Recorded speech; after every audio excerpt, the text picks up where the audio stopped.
Struggling to figure out why your views are flatlining? Most content creators treat YouTube like a guessing game. They just throw things at the wall and see what sticks. But at Elevate Studios, we're out here trying to outsmart the algorithm with our big brain strats. YouTube analytics can feel like a jungle that's very easy to get lost in, but not to worry. In this video, I want to break down the exact system we use to analyze our content. We're moving past vanity metrics and looking at the stats that actually trigger the algorithm to push your video.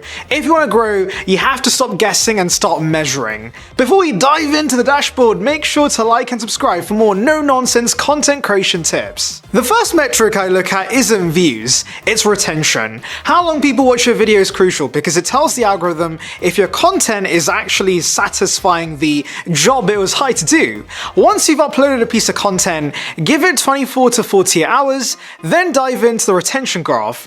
Your first major benchmark is the 30-second mark. The goal is 60 to 70% of your viewers to still be watching after the first half minute. If you see a massive vertical drop off immediately, your hook is broken. You are not delivering on the promise made in the title. How do you fix your hook, you may ask? Well, just make sure whatever you say in the first 30 seconds directly mirrors the promise made in the title and thumbnail. If you promised a budget camera review, don't start with 20 seconds of cinematic B-roll of your coffee. Jump straight into the value, and that's the budget camera people are here for in this example. Next, it's time to analyze spikes, dips, and flat lines in your retention graph.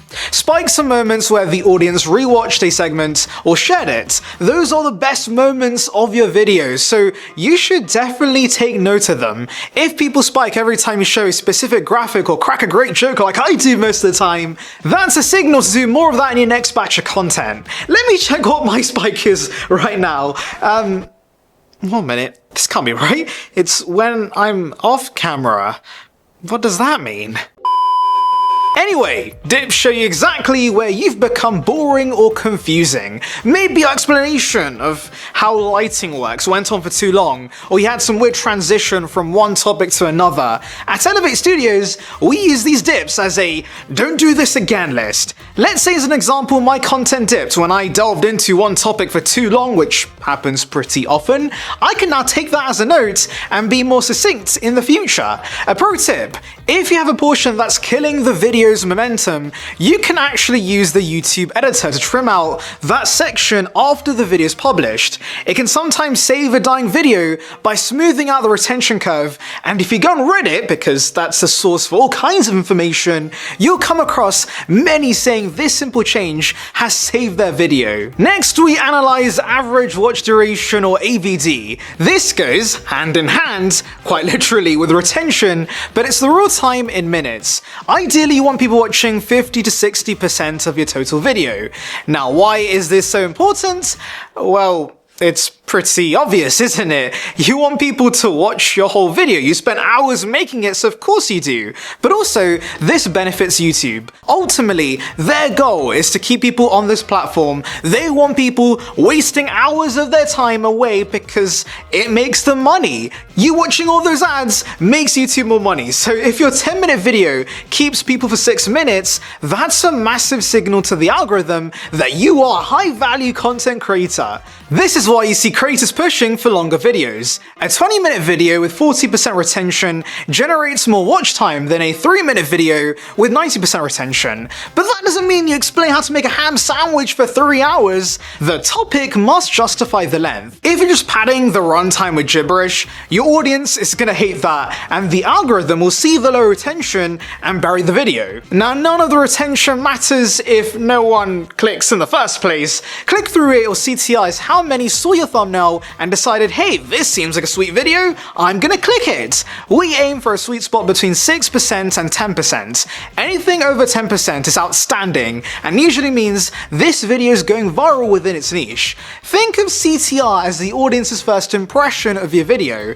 If your CTR is low, let's say under 3%, but you have a high retention, it means you have a great video that's been packaged badly.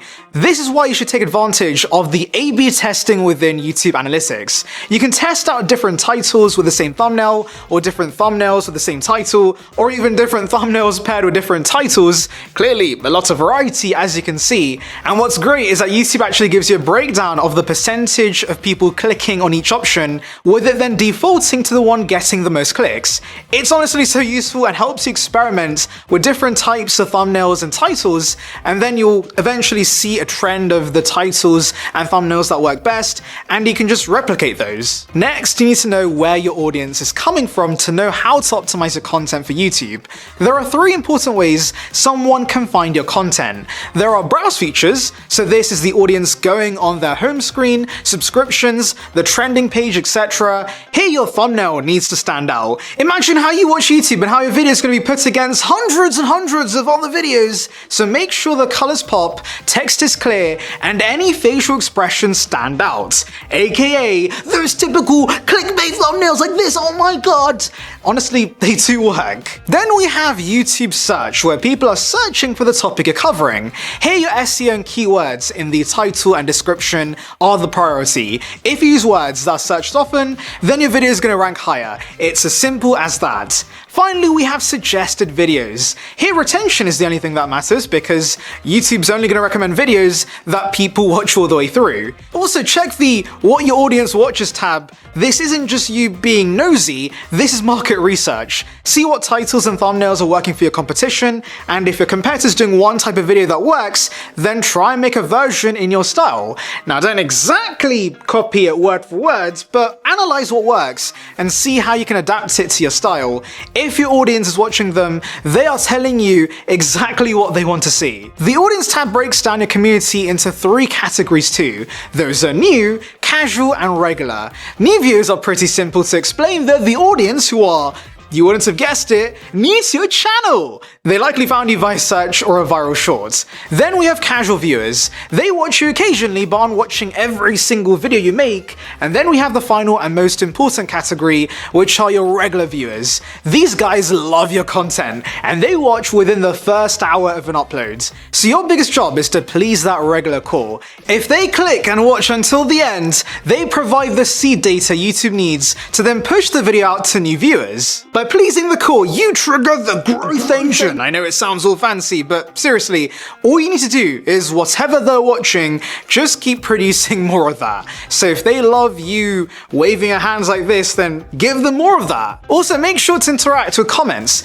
Build a community by using the community tab or by going live. Just make sure you have a dedicated fan base. You want viewers who care and breathe your content on a regular basis. And finally, I want to talk about a new addition to YouTube Studio, which is an AI chatbot.